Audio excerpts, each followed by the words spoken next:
Dnes mi nebude stačit auto jako takové. Dnes bych ho potřeboval tak nějak v prodloužené verzi.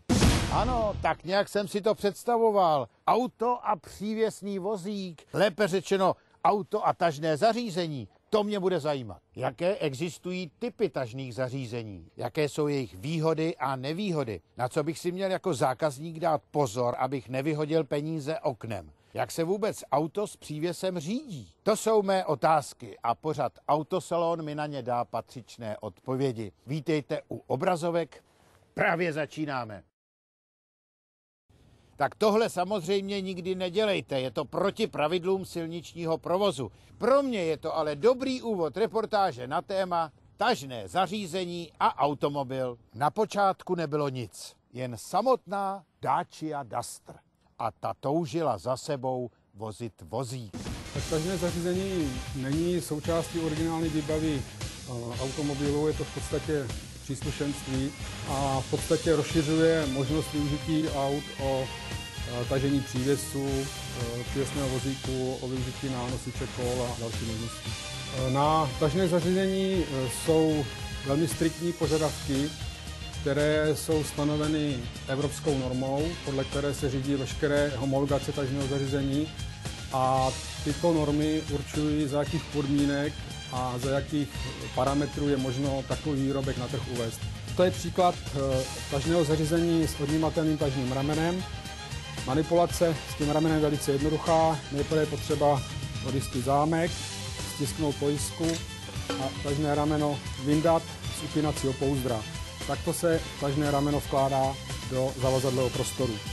Upínací pouzdro se kryje plastovou krytkou, aby do něho nevznikaly nečistoty.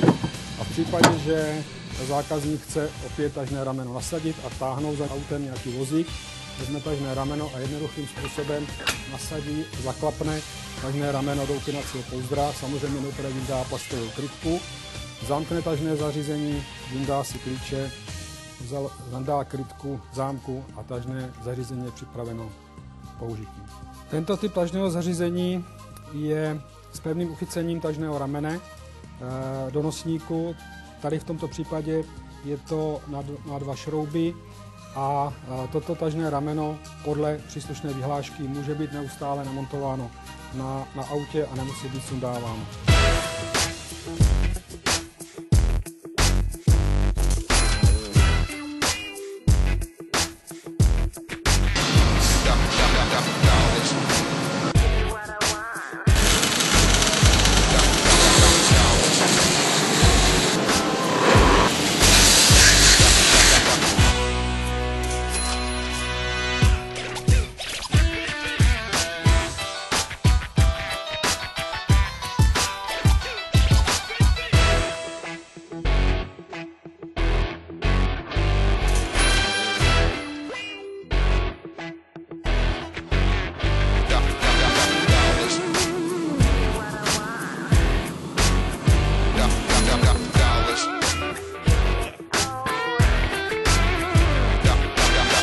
Tažné zařízení musí před svým uvedením na trh projít takzvaným homologačním procesem.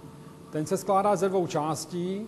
První z nich je dynamická pevnostní zkouška, kde výrobek musí vydržet 2 miliony kvitů bez jakéhokoliv porušení pevnosti.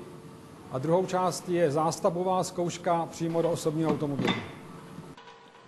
Při koupi tažného zařízení by měl zákazník především vycházet z toho, jaký typ automobilu má, jaký má rok výroby a zejména taky samozřejmě na to, k jakému účelu tažné zařízení chce používat. Vůbec nezáleží na tom, jestli chce na přívěsném vozíku vozit náklad nějak těžký nebo nějaký druhů, ale záleží to na tom, co je stanoveno v technickém průkazu každého vozidla.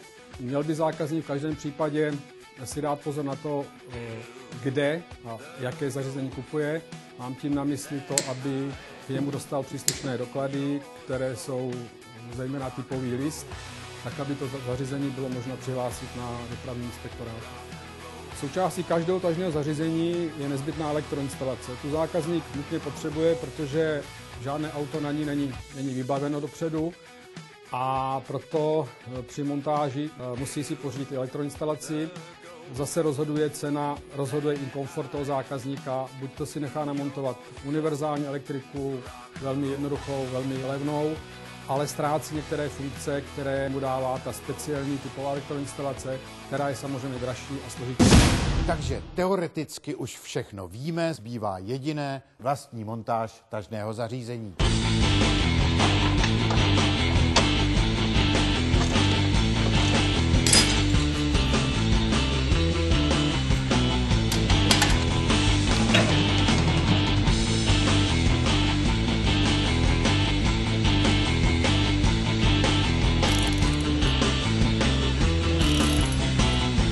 Tak a hotovo. Konečně mohu připojit přívěs a nejen ten. Na kouli vzadu se dají vozit i jiné zajímavé věci, třeba kola nebo další zavazadlový prostor. O tom ale až za chvíli. Téma dnešního pořadu zní automobil a tažné zařízení. Nebojte, nebudu vás nudit radami, jak správně jezdit s vozíkem. Pravidla jsou víceméně jasná. Spíše se zaměří na to, čemu všemu se dá tažné zařízení využít.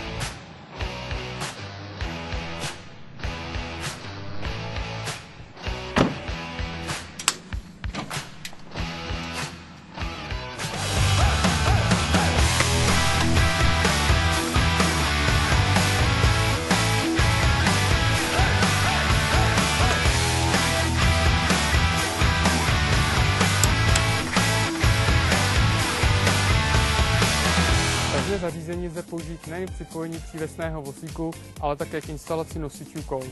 Výhodou některých nosičů kol je možnost připevnit na ně přepravní plastový box a získat tak dodatečný úložný prostor.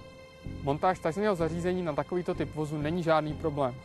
Obdrželi jsme však i atypické požadavky na tažná zařízení, například pro malý polský Fiat.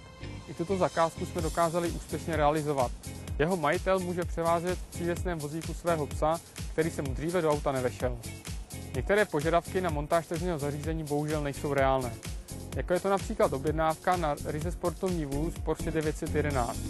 Tento vůz bohužel není pro montáž tažného zařízení homologován.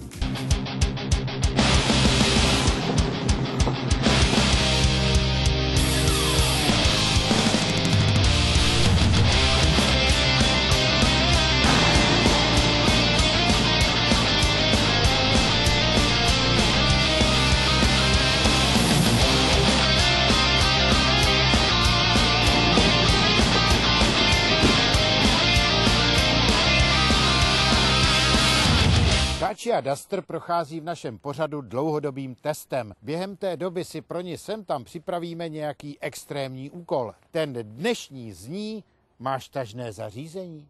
Tak se snaž.